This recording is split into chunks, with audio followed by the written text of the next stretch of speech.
Apa dalilnya melaksanakan sholat witir 3 rakaat dengan 2 salam? Ya. Para ulama rahimahumullah rahmatan wasi'atan menjelaskan. Ya, salah satunya adalah dari Ibnu Umar. Ini juga diriwayatkan hadisnya oleh Ibnu Hibban, ya, dan juga disebutkan oleh Ibnu Hajar rahimahullah dalam Fathul Bari. Nah, di sana jelaskan bahwa Nabi SAW itu sholat witir, kalau yang 3 rakaat memang ada 2 versi. Yang 3 rakaat, ya. Yang pertama adalah beliau witir dengan 2 rakaat, lalu beliau tasyahud dan salam. Kemudian menambah 1 rakaat lagi dan beliau tasyahud dan salam.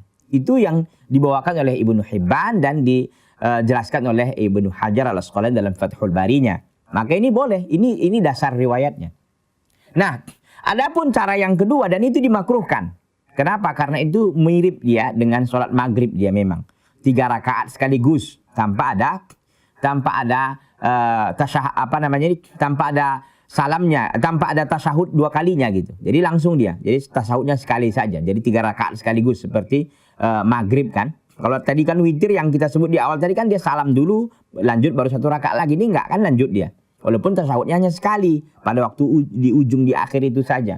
Ini dimakruhkan oleh para ulama, dan ini sebagian ulama memang nggak menilainya nggak masalah, ya. Sebagaimana dijelaskan oleh Imam An-Nawawi dan yang lainnya. Tapi yang jelas bahwa saya pribadi condong kepada pendapat yang memisahkan itu, ya, 2 rakaat dulu, tasyahud, salam, kemudian tambah 1 rakaat lagi, dengan tasyahud dan salam juga. Kan witir ini kan yang penting kan dia ganjil. Bisa saja 5, bisa saja 7, bisa saja 9. Nah, 3 ini yang menjadi ada variasinya. Tapi kalau yang lainnya itu 5, 7, 9 itu dalam riwayat dikatakan sekaligus saja Nabi sallallahu alaihi wasallam. Jadi kalau dia 5 tarik sekaligus gitu. Sekaligus saja dia 5 langsung sekali salam, atau 7 begitu. Tapi kalau yang 3 ini ada yang 2 versi tadi.